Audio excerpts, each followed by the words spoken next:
Buonasera a tutti. Aspettiamo ancora 5 minuti, i 5 minuti canonici e poi iniziamo, grazie.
Eccoci, buonasera a tutti. Vedo che siamo in 78 partecipanti, 79 partecipanti.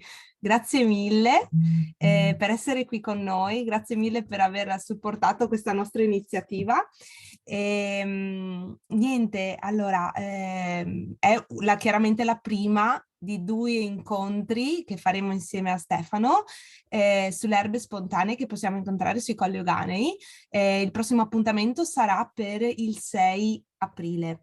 A seguito di questo incontro riceverete via mail il link per iscriversi all'escursione del 16 aprile. Infatti abbiamo deciso, passateci il termine, di premiare chi vuole anche assistere al webinar online, per potersi iscrivere prima di tutti gli altri soci che invece non parteciperanno a questo webinar, in modo tale che appunto voi abbiate la finestra di iscrizione al 16 aprile all'escursione sempre con Stefano, che si terrà sul Monte Fasolo, quindi appunto zona Colli Euganei, e niente, sarà una bellissima esperienza, però appunto i posti sono limitati e al momento contiamo circa 650 soci, quindi ecco perché abbiamo deciso insomma di intraprendere questa strada. Detto questo, allora, la modalità webinar Zoom è fatta in modo tale che in realtà siete tutti mutati, in modo tale che così Stefano sia ben concentrato nella sua missione, nello spiegarci le erbe spontanee. Però potete assolutamente, per qualsiasi dubbio, perplessità, domanda, scrivere in chat. Al termine dell'incontro io leggerò le domande a Stefano, che adesso sono certa che sarà in grado di rispondere. E... un po' di pressione, Stefano, un po' di pressione.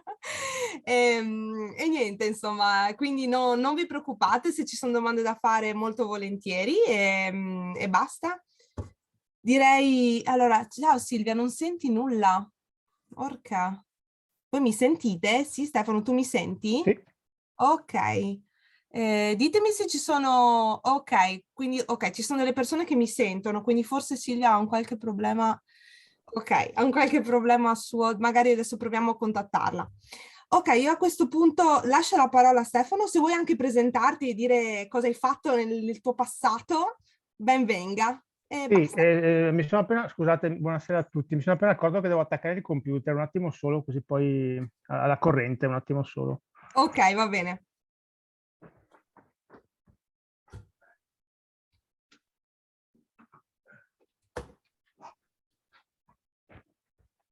Eccoci qua.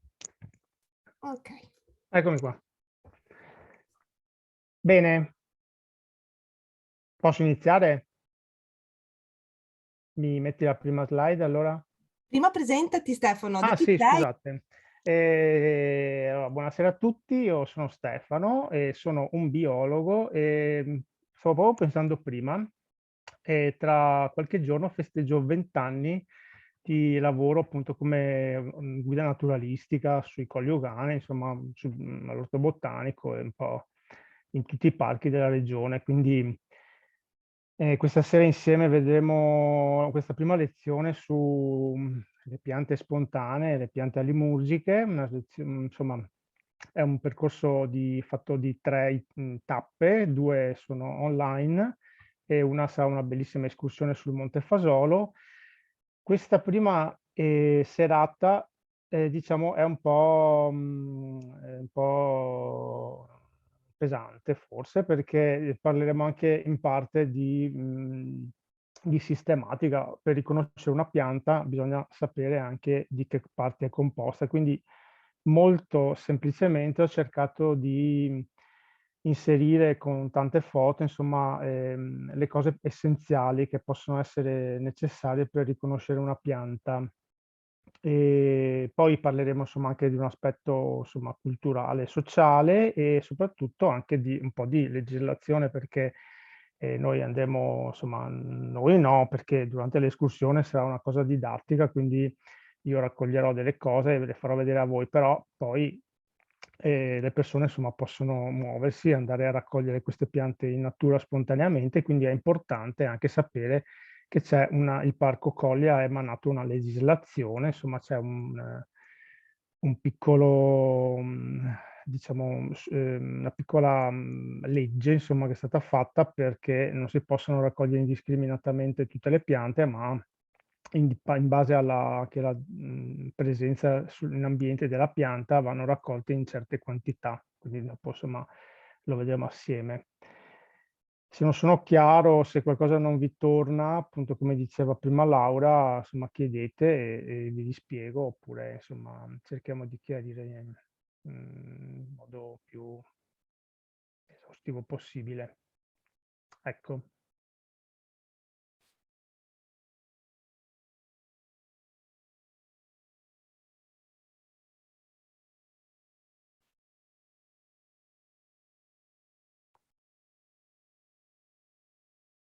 Allora, come dicevamo prima,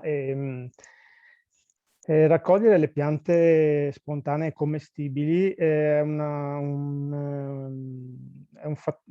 sempre stato fatto, insomma, l'uomo durante tutta la sua evoluzione ha sempre convissuto in natura e ha usato quello che trovava attorno a sé, insomma, per curarsi, per mangiare, per proteggersi, per ripararsi. E naturalmente la scoperta e l'utilizzo di queste piante commestibili è stata fatta anche in base a molti errori. Alcune piante possono sembrare innocue, invece magari sono velenose, quindi solamente attraverso la sperimentazione si è arrivati a ottenere delle piante che potevano essere mangiate, piante che potevano essere utilizzate per curare alcune malattie, e piante invece che dovevano essere lasciate stare perché contenevano delle sostanze velenose, quindi potevano essere pericolose. La raccolta delle piante, queste piante liturgiche, viene fatta praticamente in tutto il mondo, compresa anche in Italia. Ogni località italiana, ogni paese, ogni territorio italiano ha delle tradizioni, si raccolgono alcune piante, alcune no, e diciamo che forse uno dei punti nell'Italia dove questa cosa ha preso più piede, forse la zona centrale dell'Italia, compresa la Toscana, dove appunto vi ho messo in questa prima slide, vedete questo libro della seconda metà del Settecento, di questo, diciamo, naturalista scrittore Giovanni Targioni Tozzetti, che appunto in questo libro racconta di queste piante, di come si potevano utilizzare, e per la prima volta conia questo termine di alimurgia, che vorrebbe dire utilizzo delle piante in tempi appunto di carestia, quindi utilizzo diciamo per emergenza di queste piante. Ecco, se vuoi girare. Come vi dicevo, andare diciamo per campi a trovare queste piante ha sicuramente molti effetti. Il primo effetto è quello di rimanere in mezzo alla natura e quindi un effetto diciamo antistress. E il secondo effetto però è che trovando queste piante, andando a cercare nei loro luoghi diciamo, di crescita queste piante, si diciamo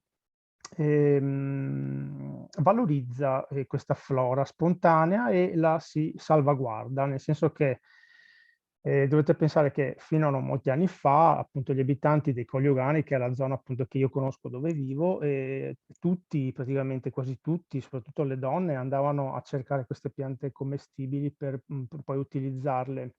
E c'era sicuramente un utilizzo diverso da quello che si fa adesso. Adesso, non è una polemica, in tutti gli agriturismi si va e si mangia i bruscandoli, si mangia gli scrissioi, insomma, alcune di queste piante, quindi c'è questa raccolta indiscriminata di tutte queste piante che, diciamo, possono anche essere messe in pericolo. Ma fino a poco tempo fa, invece, l'utilizzo e la raccolta di queste piante era anche un modo di preservare la biodiversità di queste piante spontanee. Perché? Perché spesso i contadini ne trovano una parte, ma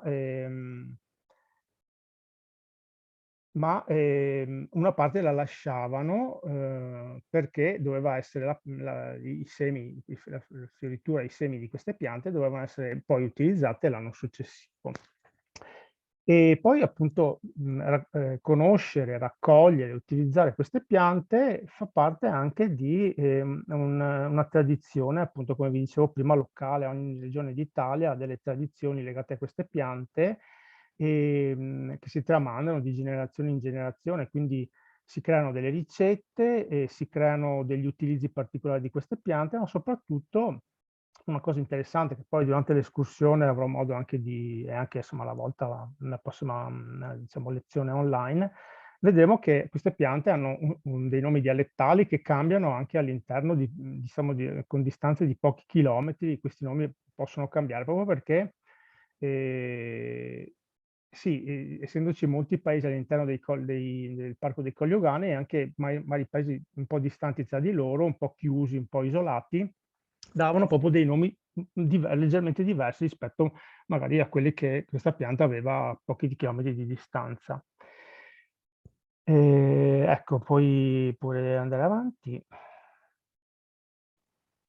Ecco, un'altra cosa importantissima appunto di raccogliere queste piante è che sono sicuramente una risorsa, nel senso che riuscire a raccogliere delle piante spontanee, ovviamente diciamo distanti dalle zone più inquinate, che sono magari nei pressi delle strade o insomma, dei centri abitati, e può anche, diciamo, farci assaporare dei gusti che ormai abbiamo perso, perché anche, diciamo, se andassimo a comprare degli asparagi selvatici che però vengono coltivati, sicuramente il loro gusto non sarà mai uguale a quello di queste piante prese in natura, perché le piante coltivate crescono su substrati magari che non sono quelli idonei, vengono concimate, devono rispettare dei tempi di, diciamo, di crescita e di raccolta, quindi diciamo che un po' si perde la genuinità anche dei sapori di queste piante, e soprattutto perché molte delle piante che noi troviamo in natura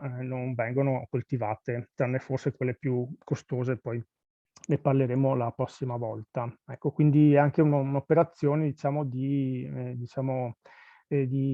esaltazione di gusti che magari non siamo più abituati a sentire. Ecco. Bene, allora cominciamo la parte, diciamo, un po' di riconoscimento della pianta. Allora, come potete vedere da questa immagine, le piante sono formate da varie parti, noi adesso impareremo una alla volta a riconoscerle. Diciamo che una pianta classica è formata da un apparato radicale, è formata da un fusto, ed è formata da foglie e da fiori o infiorescenze. Diciamo che, ecco qua li ho messi solo lateralmente, che è importantissimo per riconoscere una pianta sarebbe anche quello di vedere il frutto e la gemma, se possibile, se sono piante superiori, insomma alberi o arbusti. Ecco, per riconoscere le piante, diciamo, eduli, insomma, il frutto e la gemma in genere non servono perché vengono in genere raccolte nel periodo primaverile, quindi non ci sono le gemme perché sono piante erbacee in genere, e i frutti verranno prodotti più avanti, quindi non è importantissimo. Puoi pure continuare. Ecco, allora cominciamo a vedere un attimo un po' più in particolare le varie parti della pianta. Allora, la radice, come dicevo prima, è un organo importantissimo per la pianta, in genere cresce sottoterra, ma non è detto, ed è importantissima perché assorbe dal terreno l'acqua e i sali minerali che la pianta utilizzerà appunto per la sua sopravvivenza. Questi sali, acqua e sali minerali vengono assorbiti dalle radici e poi partono dalle radici e salgono, devono arrivare fino alle foglie, perché è lì che queste sostanze, attraverso la fotosintesi, quindi una reazione diciamo, chimico-fisica, vengono trasformate in altri componenti, insomma, che poi verranno ridistribuiti in tutta la pianta, e si creeranno anche delle sostanze, dei carboidrati che serviranno poi per la crescita proprio di tessuti della pianta.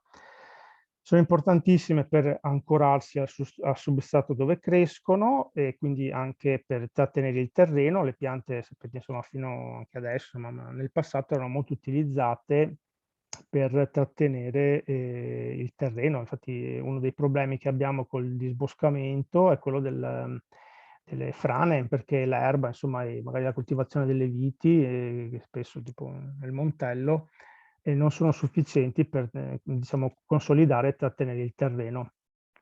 Un'altra funzione importante di alcuni tipi di radice è quella della conservazione di sostanze di riserva, dopo vedremo qualche esempio, e E alcuni casi curiosi possono, per esempio, essere anche molto importanti per la respirazione. Non abbiamo piante noi nostre che hanno questo tipo di funzione, in cui le radici hanno tipo questo di funzione, però sicuramente in uno dei bellissimi giardini che avrete visitato con Veneto Segreto, sicuramente li avrete visti.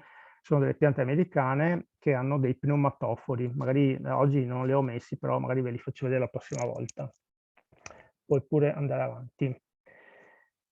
Ecco, questi sono alcuni tipi più comuni delle radici che possiamo trovare sulle piante che magari sono più interessanti per noi. Abbiamo delle radici che possono essere a fittone, vedete come per esempio questa è una carota, c'è un asse centrale della radice, questo che vedete qua di lato, questo disegno che vedete qua di lato, e che si ingrossa, contiene dei parenchimi di riserva, dei tessuti che accumulano queste sostanze di riserva che la pianta poi utilizzerà nel suo proseguo della vita.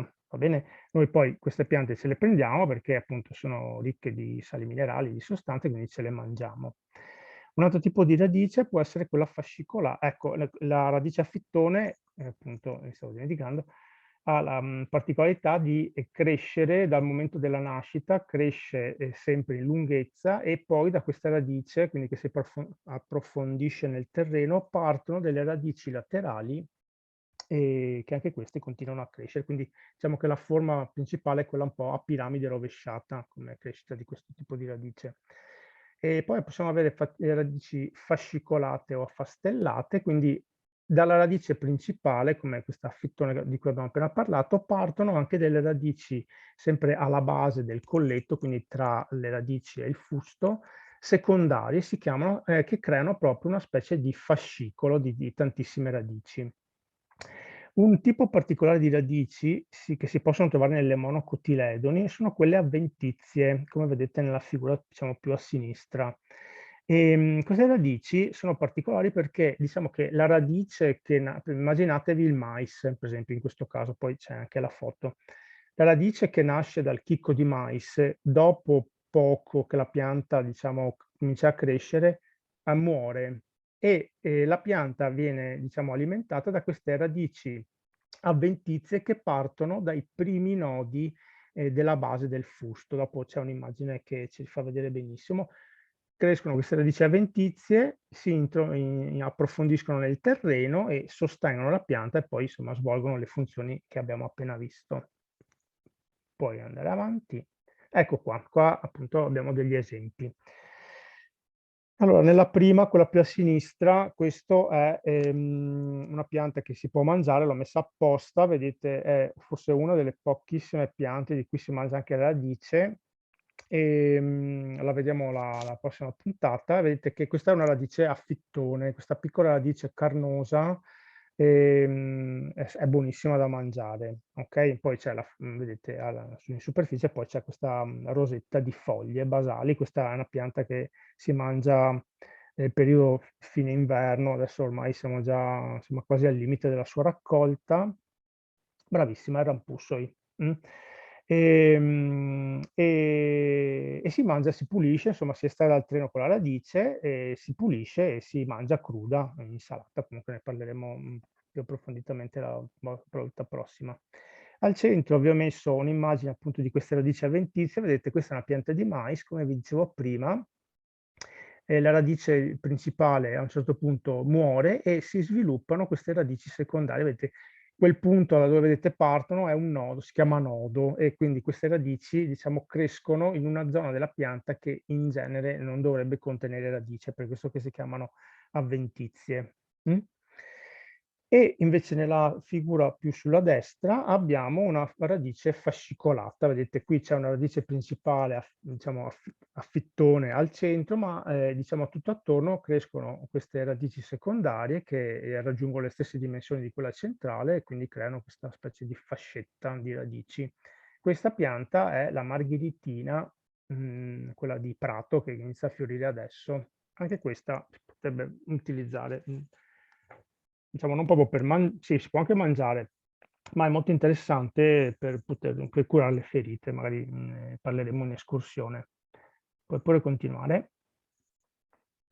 Ecco, qua vi ho messo questa immagine giusto per farvi capire che E quello che vi sto dicendo io questa sera è veramente un riassunto molto semplificato, perché poi in natura se una cosa la potete pensare, esiste. Qui infatti vedete, per quanto riguarda la radice e anche in parte il fusto, abbiamo alcune modifiche, vedete a fittone, ne abbiamo già parlato, la carota per esempio, poi c'è questa napiforme, è una radice particolare che è quella della rapa per esempio, quelle che si possono, quelle viola, insomma ce ne sono di bianche, di viola, si possono mangiare appunto. È formata di questo parenchima di riserva che contiene queste sostanze, questi carboidrati, quindi è ottima, amido e carboidrati, e quindi è ottima per diciamo, che essere utilizzata come alimento. Un'altra radice che vi faccio vedere particolare, radice fusto particolare, questa che dove è scritto tuberizzata. Questa, se andiamo a fare la passeggiata, mi ricordo quando è insomma più avanti, vedremo probabilmente le orchidee. Questa è una radice tipica delle orchidee spontanee dei Colli Ugani, hanno queste, si chiamano orchis proprio perché assomigliano un po' a due testicoli, e sono delle radici che servono per immagazzinare delle sostanze di riserva. E poi insomma vi spiegherò bene quando faremo l'escursione come vengono utilizzate queste sostanze. Puoi pure proseguire. Ecco, passiamo al fusto, secondo organo della pianta. Appunto, le funzioni del fusto sono quelle di sostenere le foglie, i fiori, tutte le cose che crescono lungo il fusto, e continuare la trasmissione dei sali minerali dell'acqua che abbiamo visto a partire dalle radici e appunto deve arrivare fino alle foglie, poi allo stesso tempo trasportare dalle foglie lungo il fusto fino alle radici la linfa elaborata, si dice, dopo che è avvenuta la fotosintesi, quindi per fornire nutrimento poi a tutta la pianta. Anche il fusto può avere delle funzioni di riserva, per esempio, dovete immaginare la canna da zucchero, ok? Il fusto della canna da zucchero, che è una specie di mais, dovete immaginarvelo come un mais, una monocotiledone, è ricca di queste sostanze zuccherine che poi vengono estratte e utilizzate. E poi è una cosa, vabbè, oggi in questa lezione non ne parleremo tanto, determina anche il fusto, determina il portamento della pianta, nel senso che il fusto può essere eretto, quindi diciamo un albero, un arbusto, oppure può essere anche strisciante o anche ipogeo, quindi in base a dove cresce le piante si dividono in ulteriore modo, insomma. Puoi pure proseguire. Ecco, come vi dicevo, i fusti sono di tantissimi tipi diversi, si possono dividere comunque, la divisione più semplice è quella di fusti erbacei, quindi sono fusti che verdi, non lignificano, e che sono tipici delle piante, diciamo, fondamentalmente quelle erbacee. Ce ne sono di vari tipi, vediamo, c'è il fusto a caule, quindi il fusto è un tratto brevissimo, vicino al terreno e dal quale poi partono tutte queste foglioline, poi insomma anche qua ci sono le immagini. Poi ci sono fusti di piante che sono le graminacee, che è il culmo e il calamo, sono in genere fusti vuoti all'interno, l'unico punto diciamo pieno è quella specie di pallina che vedete sul culmo, che come vi ho detto prima si chiama nodo, va bene? Anche nel calamo all'interno il fusto è vuoto, va bene? Poi c'è lo scappo per esempio è il più comune, lo scappo è il fusto del tulipano che parte diciamo dal bulbo, quindi dalla radice, dalla radice e arriva fino al fiore senza foglie, fondamentalmente la caratteristica è questa. Mentre lo stelo è come lo scapo, solo che lungo lo stelo ci sono anche delle foglie, quindi dalla radice al fiore, che è sulla sommità, ci sono delle piccole foglie che possono essere uguali alle foglie basali, vedete queste foglie più grandi che sono alla base, oppure possono essere diverse leggermente, generalmente sono un po' più piccole. Puoi pure continuare. Il secondo tipo di fusti sono i fusti legnosi, ok? Ce ne sono un po' di più di quelli che io vi ho rappresentato qua, vi ho rappresentato già, uno si poteva togliere, insomma, in genere sono arbustivo e arboreo, diciamo che, insomma, per una finezza si può anche dividere tra arbustivo e suffrutticoso. Questi sono tutti frutti che in parte sono legnosi, quindi da tessuti lignificati. La differenza tra suffrutticoso e arbustivo per questa distinzione è che nel suffrutticoso come per esempio la rosa, i tessuti legnosi sono quelli alla base, quelli più vecchi, mentre i tessuti più giovani sono in genere erbacei, quindi verdi. Mentre nell'arbustivo i tessuti sono tutti legnosi e diciamo, la caratteristica di un arbusto è quella di essere cespuglioso, quindi di avere tanti fusti che partono dalla base e che in genere non arrivano a un'altezza superiore ai 5 metri. Mentre il tipo di fusto arboreo, insomma, lo conoscete tutti, può raggiungere altezze anche veramente molto importanti e in genere ha diciamo, un fusto principale dal quale poi, dipende insomma, dalla specie, a una certa altezza comincia a ramificarsi. E anche qui, insomma, in base alla ramificazione possono avere tantissime forme delle piante che possono essere da simpodiale, si dice, tipo il pini, ha invece una forma più rotonda, come quella dei querci e degli alci, insomma delle piante a foglia caduca. Puoi pure continuare. Ecco qua, come prima vi ho messo degli esempi. Allora, vedete anche qua ci sono alcune piante che si possono mangiare, abbiamo il tarassaco in alto a sinistra e qua vedete, come vi dicevo prima, questa è una pianta a caule, quindi il fusto è una brevissima porzione alla base delle foglie e tutte le foglie sono appunto, partono da quasi lo stesso punto e creano questa specie di rosetta, si chiama basale. Poi sotto vi ho messo altri fusti erbacei, che sono appunto il fusto del il gambo del tulipano, come dicevamo prima, e quello della margherita, quindi un fusto senza foglie e un piccolo fusto invece sempre erbaceo con foglie lungo diciamo, la sua altezza. E poi vi ho messo un fusto di un albero, che è quello lì in basso a destra. Questo è uno dei bellissimi castagni che ci sono sulla marronaria del Monte Venda, e sopra invece c'è un arbusto. Questo è il sentiero del Monte Cinto, a maggio, quando fioriscono le ginestre, che sono arbusti, raggiungono un'altezza di 2 metri, 2 metri e mezzo, si cammina in mezzo, vedete, a questo meraviglioso scenario giallo, profumatissimo anche tra l'altro, quindi anche molto piacevole passeggiarci. Bene. Anche qui vedete che ci possono essere tantissimi tipi di modifiche, queste sono le più comuni. Anche il fusto si può modificare. La modifica forse più importante, più famosa, insomma, che conoscete sicuramente tutti, sono i cladodi, quindi le pale del fico d'India non sono foglie, ma sono dei rami modificati, dei fusti modificati che si appiattiscono, diventano verdi perché sono loro che fanno la fotosintesi e diventano carnosi, quindi all'interno hanno questi tessuti di diciamo, riserva per conservare l'acqua. E le spine sono, anche in questo caso, sono foglie e rami secondari che vengono trasformati in spine per appunto la difesa.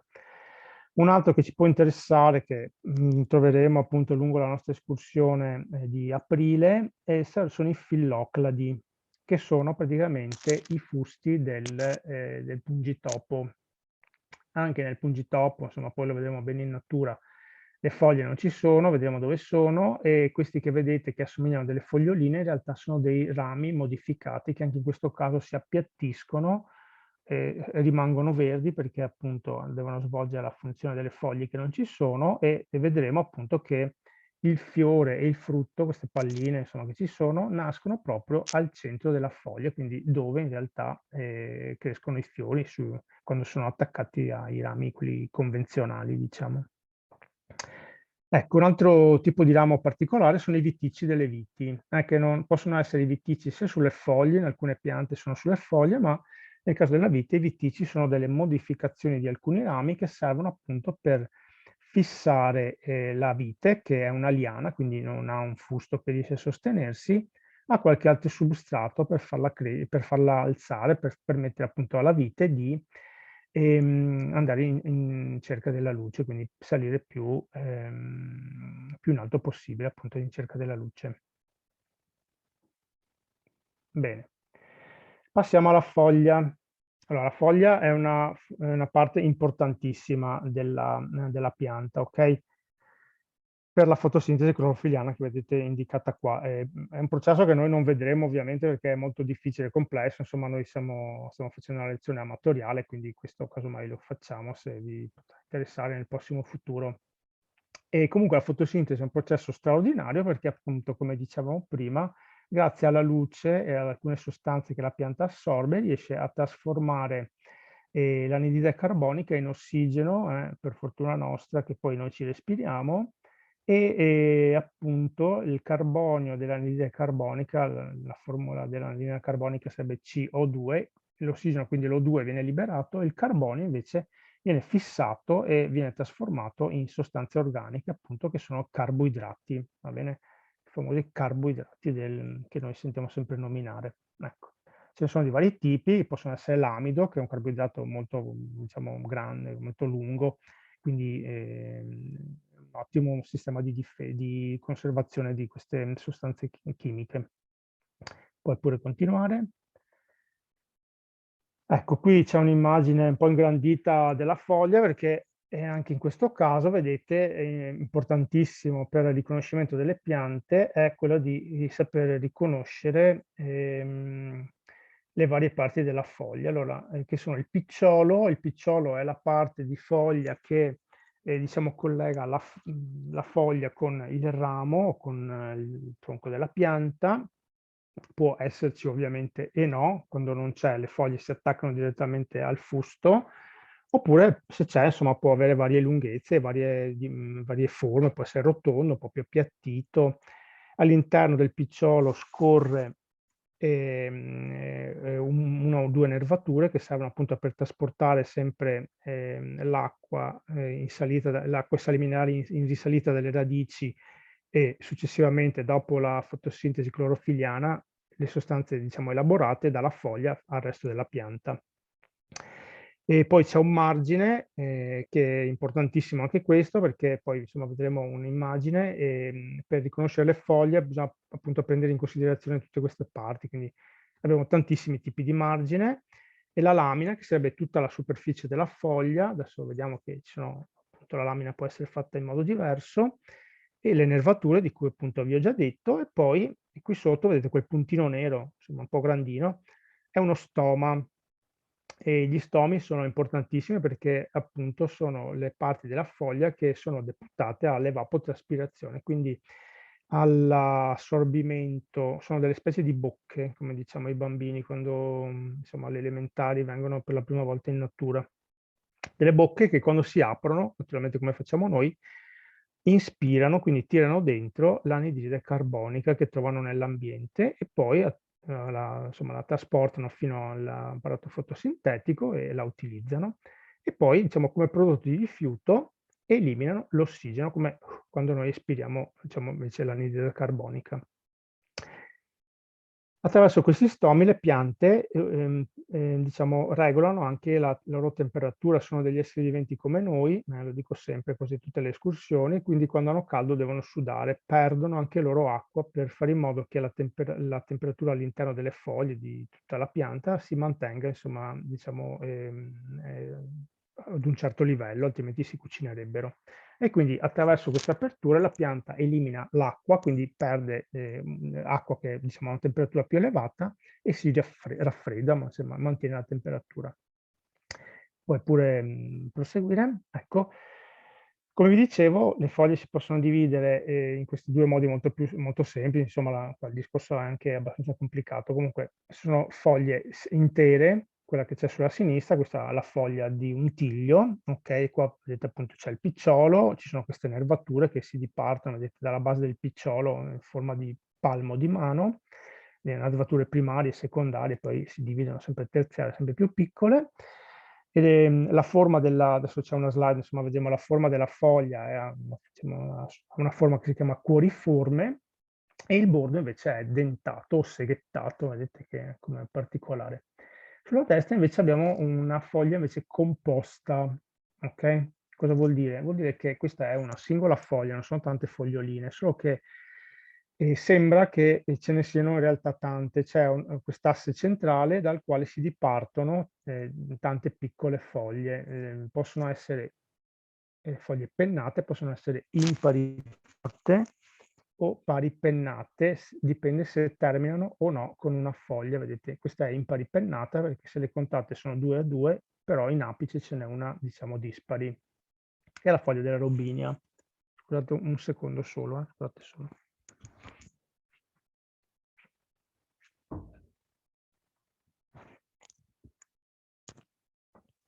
Il mio cane. Ok, puoi pure andare avanti. Ecco, come vi dicevo prima, vedete, importantissimo per il riconoscimento delle piante è diciamo un po' conoscere come è fatta la foglia. Le parti importantissime per il riconoscimento sono il picciolo, diciamo la parte più vicina al picciolo, quindi la parte basale, la parte centrale e l'apice. Okay? Queste sono le 3 parti principali, perché la parte più vicina al picciolo può essere, come abbiamo visto, a forma di cuore, può essere piatta, può essere, diciamo, partire lanceolata. La parte centrale, come vedete, può essere più larga verso il picciolo, più larga verso l'apice della foglia, può essere, diciamo, il punto più largo può essere quello centrale, oppure può avere una zona, diciamo, molto più larga rispetto a quella che vedete qui scritto foglia ellittica, che sarebbe appunto l'oblunga. E ecco, puoi pure continuare. E appunto questo si traduce appunto in queste, ma ce ne sono tantissime, io ho messo questa, che è la classificazione delle foglie in base alla loro forma. Vedete, si parte dalla foglia aghiforme, che è una foglia strettissima, in genere sono sempre appaiate nel numero di 2, ed è la foglia delle gimnosperme, quindi pini, abeti, larici, insomma, queste piante che insomma sono tipiche della montagna. Poi abbiamo la foglia lineare, queste sono foglie di monocotiledoni, quindi insomma, la famiglia delle graminacee, in genere hanno foglie di questo tipo, e poi tutte le foglie che appunto già in parte vi ho detto, insomma, vedete a forma lanceolata, può essere cuoriforme, rotonda, ovale, pennata, che sembrano quelle, diciamo, composte, o palmata in base appunto alla, diciamo, il grado di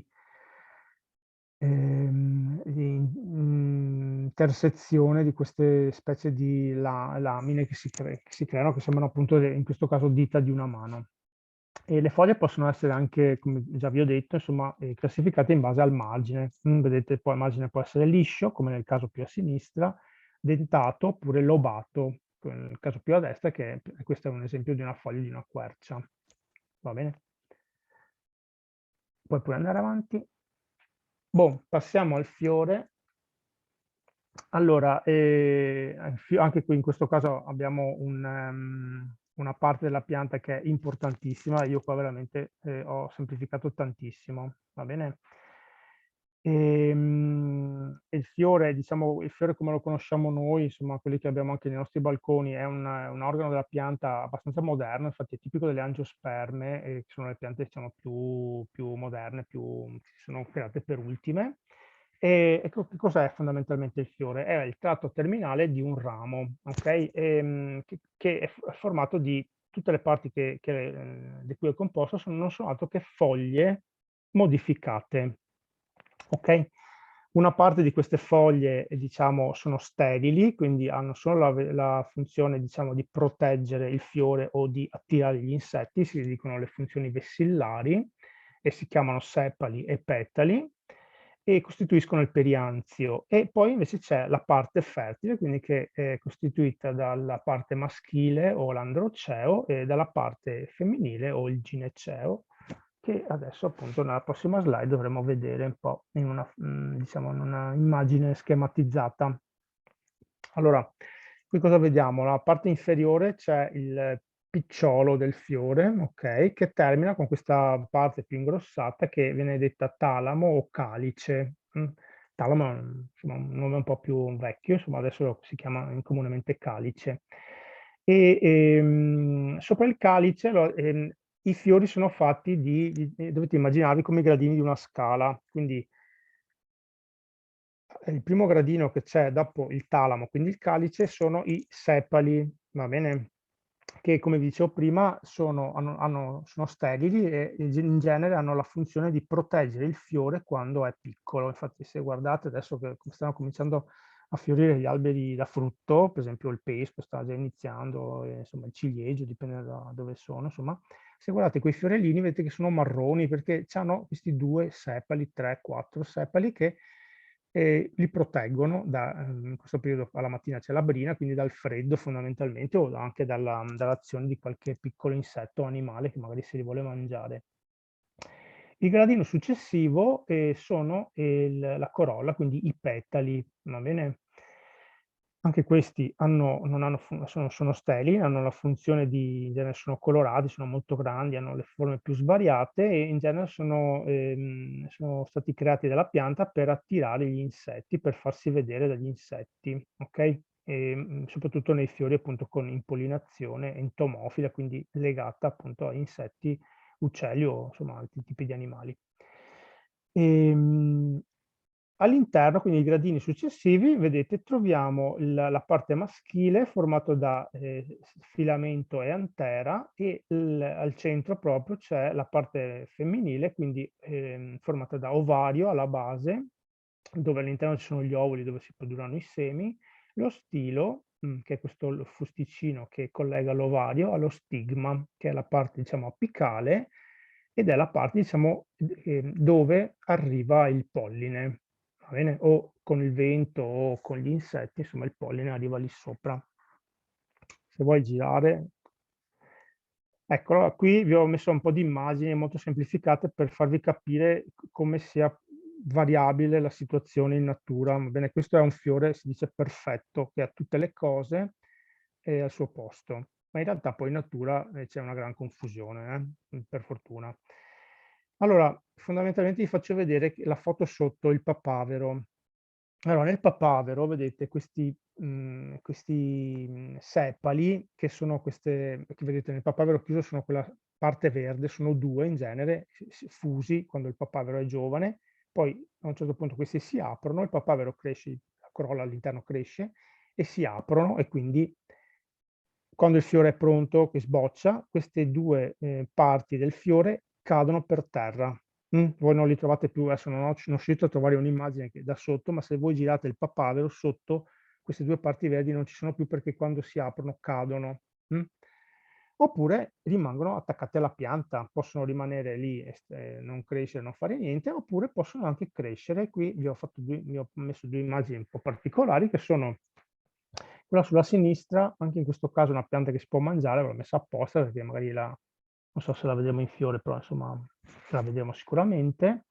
Questo in dialetto sono i carletti, lo xilene, ok? La pianta. Qua vedete che il calice si accresce un po' attorno alla corolla quando il fiore viene fecondato, proprio come per formare una specie di piccolo otre all'interno dei quali i semi in formazione poi fino alla maturità vengono protetti.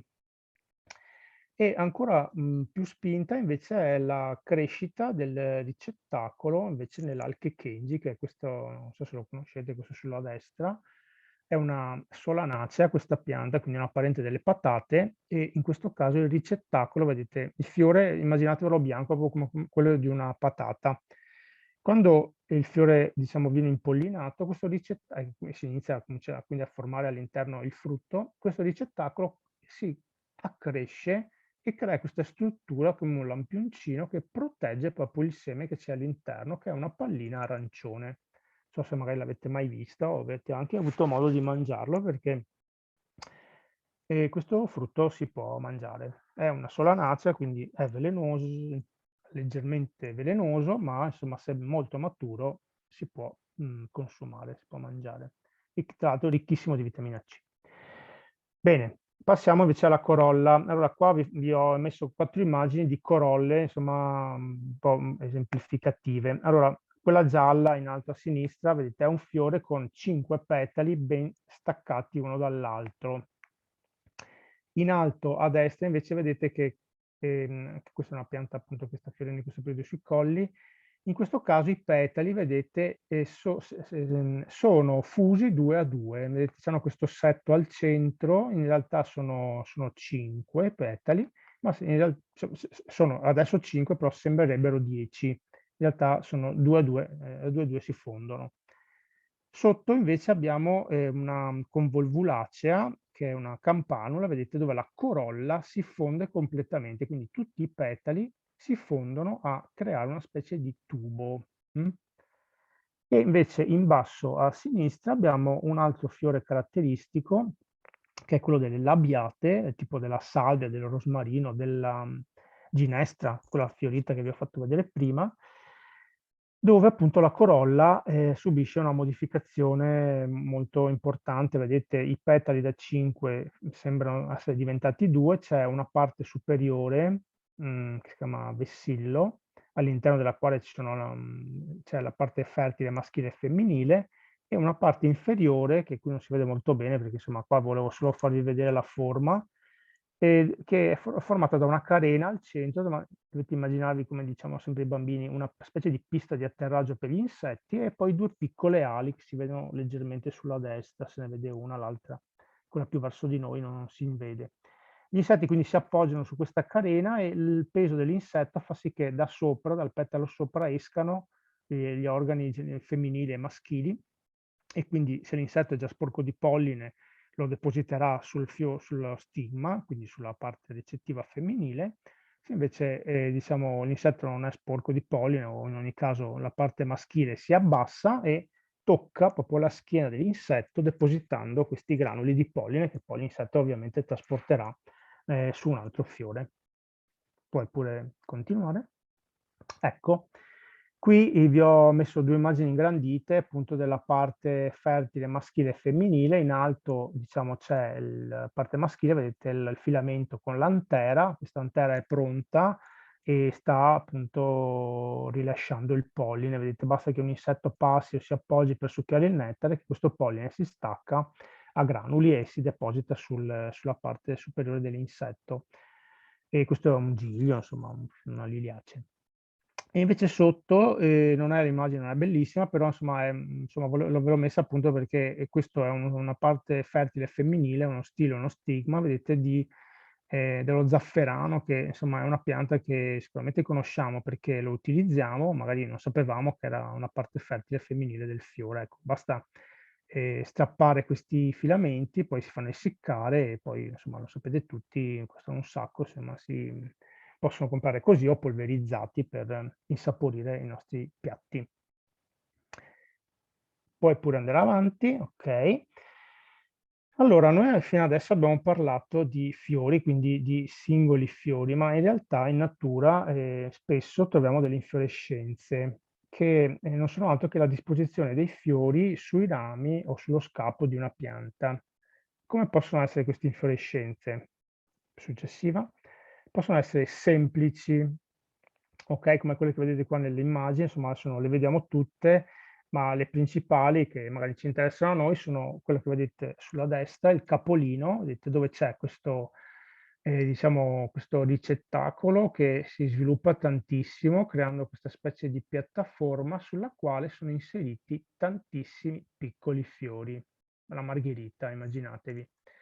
Al centro, quelli che vedete gialli, diciamo, la corolla si fonde e forma un piccolo tubo giallo, mentre quelli che sono ai bordi hanno anche una ligula, si prende il nome di ligula, che sono questo petali, i petali si fondono a formare quest'unico petalo bianco, che è quello mamma non mamma praticamente. Oh. Beh, no, aspetta, scusate un attimo indietro solo velocemente, poi vi faccio vedere per esempio la spiga, questa è la seconda sulla sinistra, che anche qua poi ci sarà un'immagine, questa è molto famosa, la conoscete tutti, la spiga è quella del grano, dell'orzo, della segale, dell'avena, insomma di queste monocotiledoni che vengono coltivate. Poi vedete l'ombrella, il spicastro, l'amento, l'infiorescenza d'amento è quella, adesso sono appena fiorite, insomma, del nocciolo, l'infiorescenza maschile del nocciolo si chiama amento, è proprio attiva in questo periodo. Tutte queste infiorescenze si chiamano semplici perché vedete che tutti i fiori sono portati su un asse centrale, su un singolo asse centrale come il capolino è questo grosso ricettacolo, questo grosso sì, calice praticamente, o assi come nel corimbo o nell'ombrella. La successiva, e ci sono poi delle infiorescenze invece che si chiamano composte, dove vedete che i fiori non sono portati tutti sullo stesso asse, come nel caso dell'ombrella semplice, ma come nel caso dell'ombrella composta, questi piccoli fiori sono portati su un pedicello che a sua volta si attacca al picciolo principale dell'infiorescenza. Quindi vengono chiamate composte. Vabbè, qua forse la più famosa è la pannocchia, ok? Ecco, la pannocchia che in realtà voi tutti vi immaginate la pannocchia, quella con i grani di mais, in realtà la pannocchia del mais è l'infiorescenza femminile che è, scusate, l'infiorescenza maschile che è sulla parte apicale della pianta, ok? Quella pannocchia che noi chiamiamo pannocchia in realtà è una spiga. Successiva, ecco qua. Io ho messo delle immagini, ok? Il capolino, vedete, se guardate da vicino, vedete tutti quei puntini in alto a sinistra di questo fiore, sono tanti piccoli fiori, vedete, quelli laterali si vede un pochino, insomma, sono fioriti, quindi si intravede all'interno le parti fertili, invece quelli al centro, qui sono delle palline gialle, sono ancora chiusi, quindi devono ancora fiorire. E poi quelli ligulati, vedete, ai bordi, anche quelli sono, ogni ligula praticamente se voi le strappate, quello è un piccolo fiore, sotto vedete quella parte gialla sarebbe il calice e la corolla e poi dentro ci sono le parti fertili. In alto a destra troviamo la spiga, ok, abbiamo vista prima, e queste sono due infiorescenze semplici. In basso invece vi ho messo due infiorescenze composte, che sono in basso a sinistra l'infiorescenza del sambuco, ok? E anche questa insomma la vedremo perché è una delle piante che si possono utilizzare per diciamo come eduli, insomma si possono mangiare, si possono fare delle ricette sia dall'infiorescenza che anche dai frutti. In basso invece a destra c'è un'infiorescenza particolare che è quella del fico. Questa più che un'infiorescenza è già un frutto, però insomma il frutto è lo sviluppo del fiore, quindi il fiore del fico si chiama siconio ed è praticamente questa specie di grosso vaso chiuso, vedete la punta, questa diciamo più dove diciamo dall'altra parte rispetto al picciolo del frutto, è aperta, c'è una piccola apertura e dei piccoli insetti riescono ad entrare da questa apertura e girando all'interno di questi tantissimi fiori, vedete tutti questi filamenti biancastri e rossi che ci sono all'interno, sono ex fiori adesso diventati frutti, muovendosi questi piccoli insetti all'interno di questi piccoli fiori, le impollina e poi quindi una volta fecondati si produce questo frutto che conosciamo tutti, molto dolce e molto buono. Va bene? La successiva. Ok, allora con questo abbiamo finito diciamo, la parte della, diciamo, tra virgolette, un po' sistematica per riconoscere una pianta. Un'altra cosa importantissima per, soprattutto appunto nel caso delle piante che si raccolgono per essere consumate, è insomma anche un po' di etica, sapere cosa stiamo raccogliendo e se quello che stiamo facendo può, diciamo, compromettere la vita della pianta o se invece, insomma, possiamo farlo senza problemi. Questi sono i gruppi biologici. In genere quando si classifica una pianta trovate sempre scritto all'inizio, insomma, trovate scritto terofite, metriptofite, geofite, insomma, sono le classificazioni di come la pianta, qual è la strategia adottata dalla pianta per superare l'inverno, insomma, la stagione sfavorevole. Allora, moltissime piante sono terofite e sono le piante che sopravvivono l'inverno sotto forma di seme, quindi sono piante annuali o biennali, va bene? Quindi piante che va a frutto, i semi cadono per terra, la pianta si secca e rinasce nuovamente l'anno successivo. E questo è importantissimo perché, appunto, come dicevo prima, se voi le trovate tutte, praticamente nessuna di queste piante riesce a fare i semi, quindi l'anno dopo non ne trovate più. Anche questa è una delle importanze di, insomma, raccogliere queste piante con giudizio. Un'altra diciamo, gruppo biologico che a noi interessa moltissimo è quello delle emicriptofite, che sono le piante, come il tarassago, il numero 10, vedete al centro, che svernano come gemma, diciamo, posta al livello del terreno. Quindi fondamentalmente noi della pianta non vediamo più niente, ma poi in primavera da questa diciamo, zona appoggiata al suolo ricominciano a nascere nuove foglie e poi lo stelo, lo scapo insomma, dell'infiorescenza. Ma poi insomma, vedete qui, queste sono le principali. Insomma. Un'altra importantissima sono le geofitte, che sono le piante che superano l'inverno, il numero 6 credo sia, sotto forma di diciamo, bulbo o rizoma, insomma sottoterra, quindi una parte radicale ingrossata, fusto, radici ingrossate che appunto conservano la pianta fino alla stagione successiva.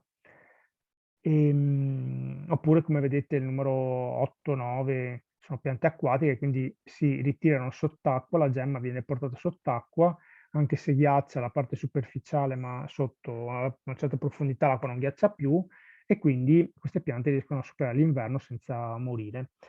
Oppure, come nel caso del numero 1 e del numero 2, qui abbiamo gemme portate, diciamo, da vicino al suolo fino a varie altezze, e ogni anno appunto da queste gemme poi con la ripartenza della buona stagione verranno riemessi foglie e fiori, insomma, e tutti gli organi principali della pianta.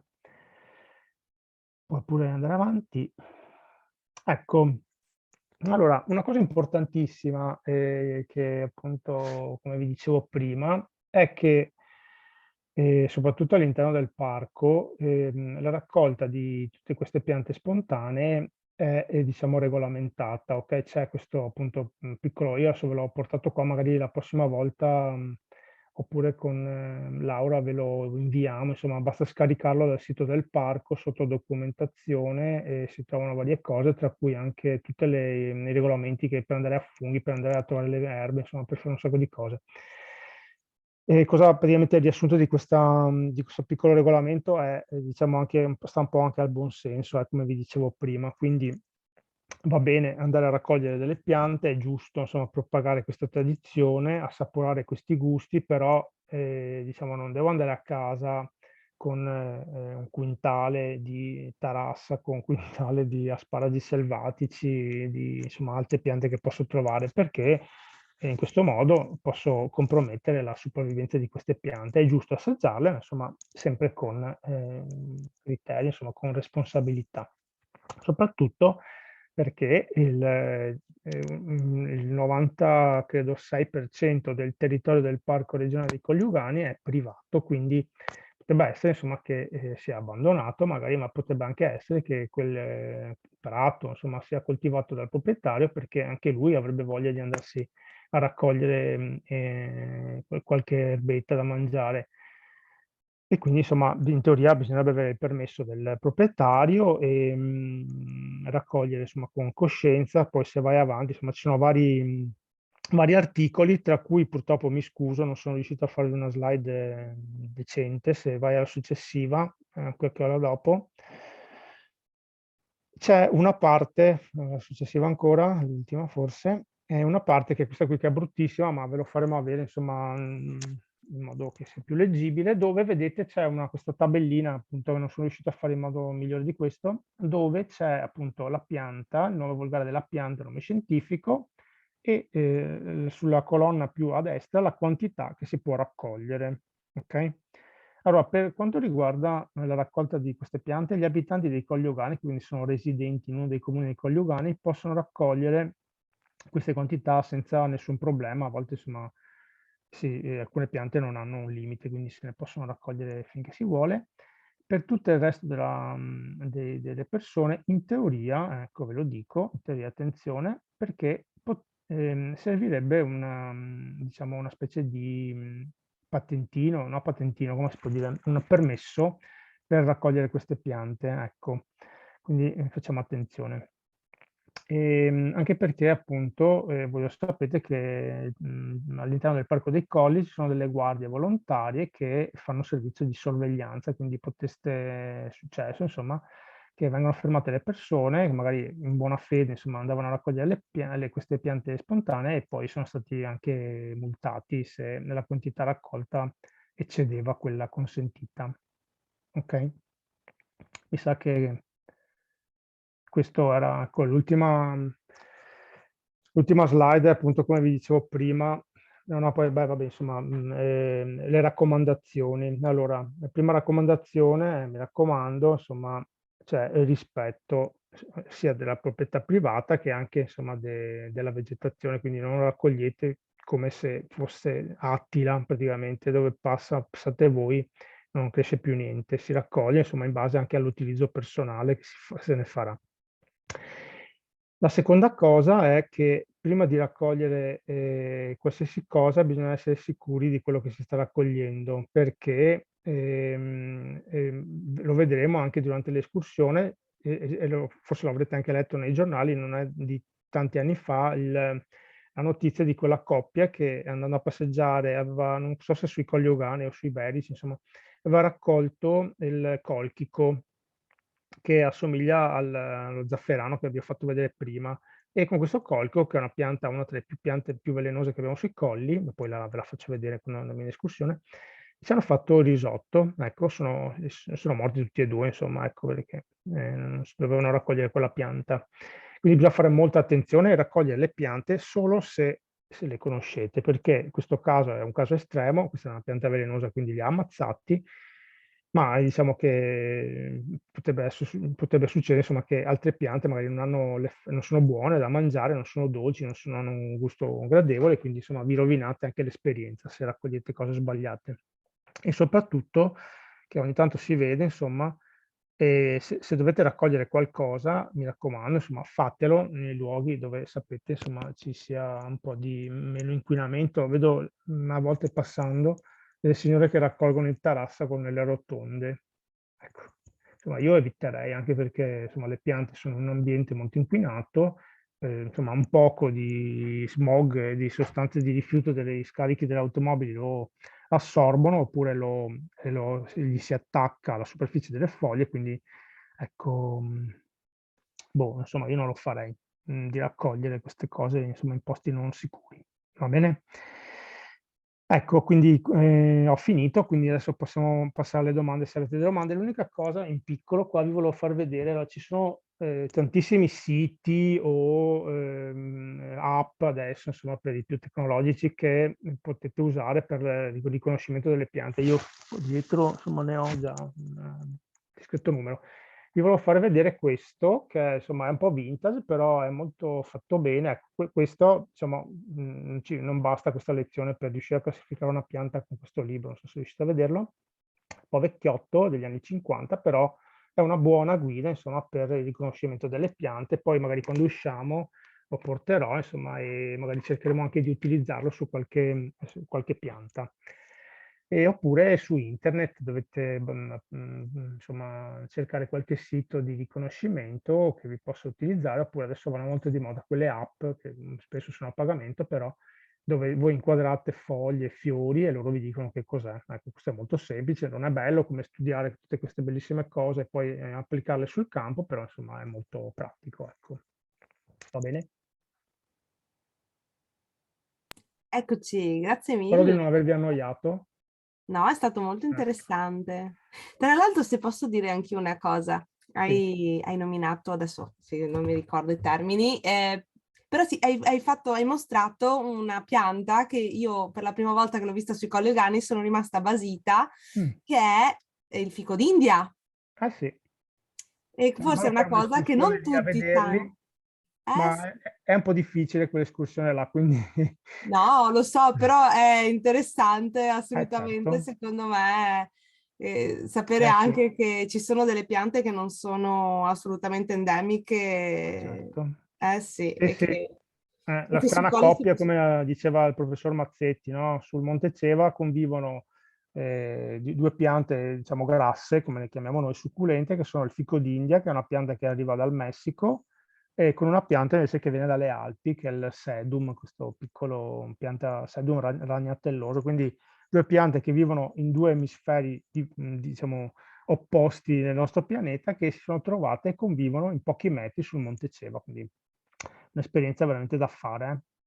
Eh sì, che è un Sì, po' l'unicità andare a anche dei vedere. Colli Euganei, vero, no? Sì, Che offrono tanti ambienti, no? Diversi tra di loro. Tra l'altro con Stefano, se siete interessati, andremo anche, c'è già la data È un'escursione in mezzo ai Vegri dei Colli Euganei, che è un altro posto splendido, è famoso perché è fotografato Eh in sì, tutti i modi, che è il pianoro del adesso Mottolone. si dice Anche... instagrammabile. Esattamente. Eh, È un'altra bellissima escursione dove vedremo un ulteriore diverso ambiente che è unico dei colli. sì, Sì, bellissimo, anche veramente quello molto bellissimo. bello. Allora, qui vedo un sacco di ringraziamenti e niente, beh, in realtà hai già risposto alla domanda, insomma, più inerente, che era quella proprio sul manuale o libro.